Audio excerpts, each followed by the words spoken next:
Hi, this is Elizabeth Clare Brewington, and I am with Richard, who is with 10 Adventures. And this is a perfect time because it's summer, and I'm sure many of you are thinking about hiking and biking and traveling, and what better way to do it. And Richard also has a great podcast. So if you want to listen to some great travel stories, that would be the way to go. So, hi, Richard, and thank you so much for coming to the BW studios and discover Brightside. You've been discovered. We are a channel that discovers new things, and we write reviews and interview people, and we discover things for our audience. So, welcome, welcome, welcome, and tell us a little bit about yourself. Thanks for having me on, Elizabeth. Yeah, so I'm the founder of 10 Ventures. It's a travel platform that allows people to book authentic, customizable, and private cycling and hiking holidays all over the world. And I kind of fell into this. I used to run a consulting company, and travel was just so important to me and so influential on my life that as I turned 40, I realized I wanted to kind of change my career and focus on helping people have, typically the best experience of their year is when they go on vacations. And so help people have better vacations that are more meaningful, produce better memories, and let them explore this incredible world. Wow, that's such a great adventure travel. I'm a big fan of the Amazing Race, and I did some hiking years and years ago. But I have a lot of hikers in my community and my group, so we'd love to bring you on when they're on because they've trekked the Himalayas and the highest peaks as well as just local travel as well. So, what advice would you give people for this summer? What are the top places in America that if somebody wanted to go on a trip with you or on their own, what are the top destinations that you would recommend? Yeah, so America is really an incredible place because there's so much variety. There's all these incredible national parks from Alaska down to Florida, from Yosemite across to Acadia National Park in Maine. And so there's just so much to explore and so much diversity. The hard part that's happening throughout the US is there's just too much demand. There's just so many people that want to go camp or stay in a hotel in a national park and just, enjoy disconnecting. And there's just so few places in our life now where we can kind of get away from it all. And what people always tell me and what I feel is when you go on a hiking trip and or a walking trip, and these don't have to be hard. People who we've customers who are in their 80s who are doing these. We've had people as young as two that have done them. You can get harder ones, but there's lots of easier ones. But just this simplicity of life where you're not constantly running around with things to do. You're not answering emails, coming on Zoom calls, taking the kids to soccer. You just kind of wake up, eat a big breakfast, then walk, and then stop for a great lunch, then walk and have a great dinner. When your life is literally eat and then just walk to where you're going to stay next, it just opens up so much in that our life becomes simpler.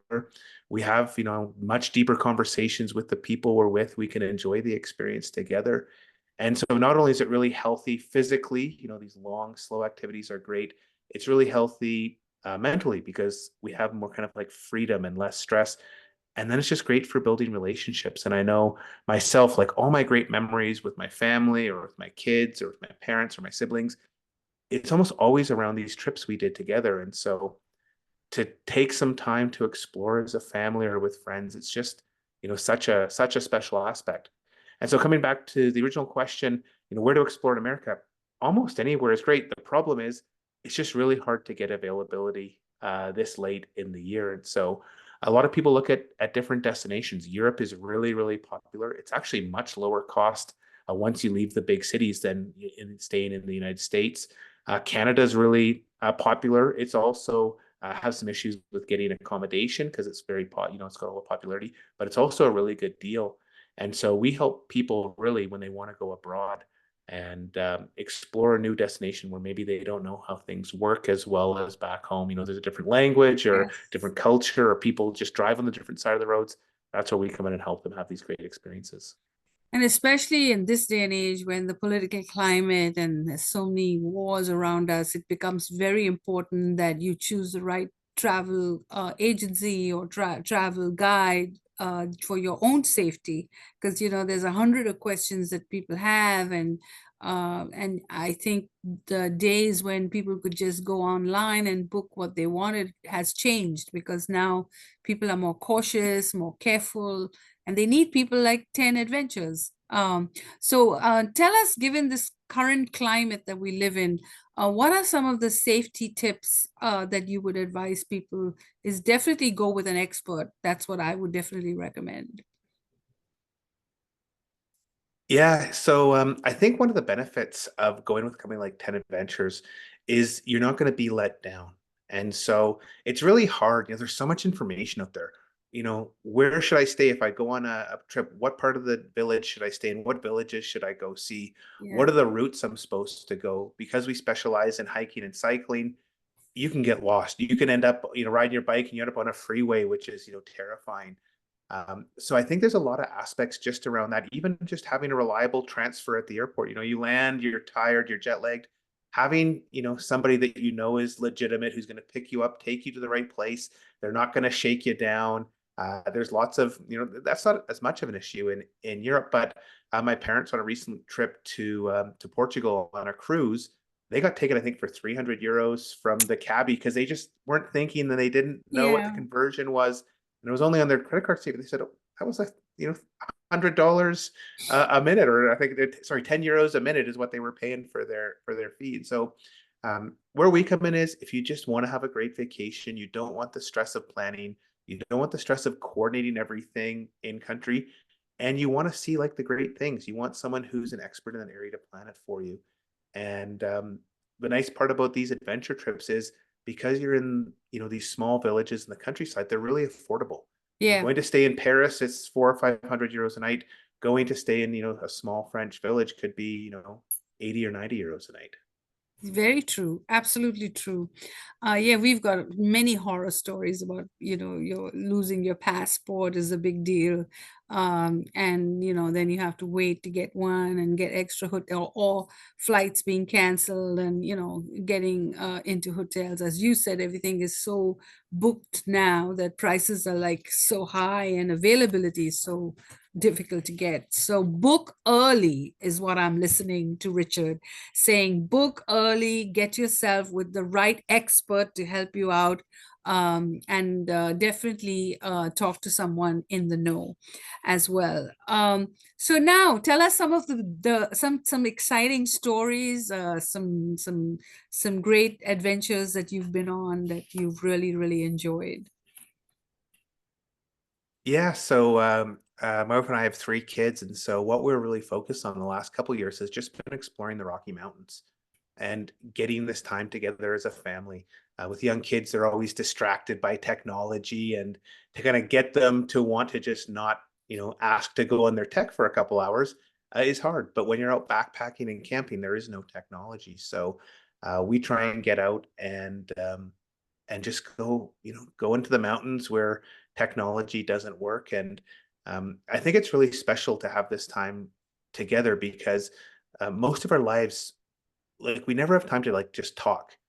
If you think of your life, you meet a friend for lunch, you're going to talk for an hour, but it's kind of like, it's not as free flowing. But if you're going to spend 3 days together with no, outside distractions, we tend to have just these incredible discussions as a family, and we get to know each other differently. So I think, that's one of the funnest aspects of exploring. In terms of funny stories, we were in Japan last year, and I don't speak any Japanese. My kids obviously don't speak any Japanese, and it was really fun because as adults, we're often the ones in charge of the trip. But when you're in a place like Japan where you can't read anything, all of a sudden, all of us were kind of like trying to figure out what to do. And, you in Japan, you can't really see what's inside the restaurant. And so it was just really fun to explore a city and a culture as kind of five captains of the ship. And, the kids would say, oh, I really want to try this restaurant. We go in and have something that we've never had before. And it was just a really rewarding experience just to kind of explore together, to let our kids who aren't that old take a leadership position, choose restaurants, push their boundaries. It was just a really fun bonding moment for our family. Yeah, sounds great. And you learn so many skills traveling together as a family as well.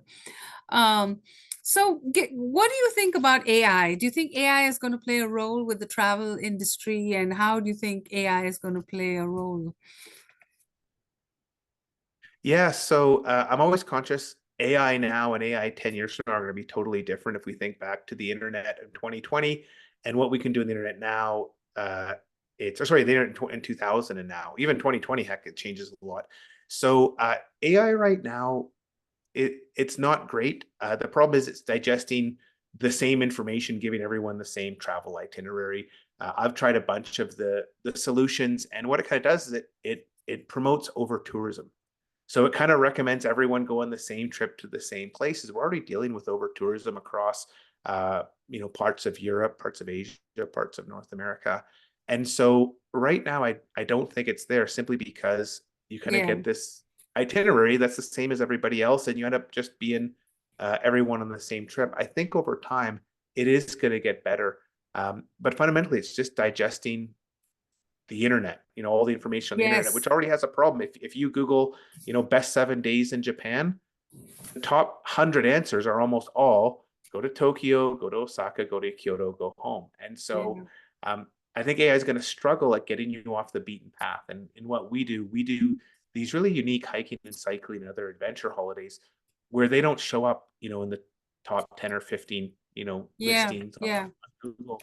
And so I think there's going to be even more of a demand for kind of this authentic local knowledge where, like think when you travel and you have a friend there and they say, oh no, you have to go and see this and try this restaurant. And it's such a different experience. Mm-hmm. And that's kind of what we do at 10 Adventures. We have local experts in all the countries we work in. They live there, they love where they live. They can show off the best of the country. I think that's going to be hard to replicate for AI in even the medium term. I That's think, you true. want to go to Paris, Amsterdam, and Prague. Okay, that's going to be really easy. You want to spend a weekend in New York City. I think those things are going to be easier to replicate than you want to walk from one mountain village to another across France, Italy, and Switzerland. That's going to be much harder, I think, for AI to replicate and give Yeah, good it's feedback. true. So this has been really wonderful, and I wish you much success. So, what are your tips for marketing? Do you advertise, or the podcast probably gets you a lot of people as well? How do you market? Do you use a lot of videos? Because we do a lot of videos, and I'd love to share some videos if you have any of the trips. Yeah. Yeah, so we're kind of unique in that we built this community of adventure travelers. So we started off just sharing. I started sharing my favorite hikes from the Rocky Mountains, and that kind of grew. And other people said, "Can I share my favorite hikes where I live in, Oregon or Yes. California or Europe?" And so we built this community of adventure travelers, and they started asking me. I get emails, and I was just one guy doing it for fun, and they'd be like, "Richard, can you be our guide? Richard, can you be our guide?" And I realized, okay, everyone needs help planning their trips. So we really haven't done any advertising ever. We've tried like Google ads and Facebook ads, um, but it didn't really feel authentic to me. So what we do is we just try and find our team. We find these great trips and we share them with our audience. Our community of adventure travelers, we get about 3 million annual visitors. We have, I think, 75,000 registered users for our site. And that's how we've been growing. And kind of key of that is we need to give people incredible vacations. Yes. And a lot of our business now is just word of mouth. You go on a great trip that's priced well, that you make this incredible Yeah. memory with a loved one. When you come back, you're like, oh, I had this great experience, and that's how we're trying to grow. We're not trying to be a flash in the pan and grow as quick as possible. We just want to help people have these incredible adventures and explore the world with people they love. And so um, now saying all that, we have a podcast. I don't know if the podcast does a ton of business for us. I love talking to interesting people every week. Mhm. And so for me, it's like, intellectual stimulation. Yes. We do some videos on YouTube. They work well. In fact, I just did a presentation where I think they said nine people consume information, 90% of how they consume it now is by video. And so, video is becoming more important, not less important. So it's something that, we're talking about internally. How do we share the beauty of these trips? Because travel is just so visual. it's kind of all senses. It's the smells, it's the sights, it's what you hear, it's what you feel. We typically have used words, but we realize, okay, maybe doing some videos of the places we travel to would help people experience and understand the trip more. I think I love it. So there you have it, 10 adventures. They have a lot of things to offer. And if you love bicycling or you love hiking or you just love adventures, you know where to go. So thank you for coming on our show, and we wish you much success. And I love adventures, and so I love what you're doing. And thank you for watching. And for those of you watching on Facebook and Instagram, write us a comment, tell us what you think, and snap a photo of your trip and share it with us, and tell us whether you like this video. Keep our channel going by subscribing. So thank you for watching.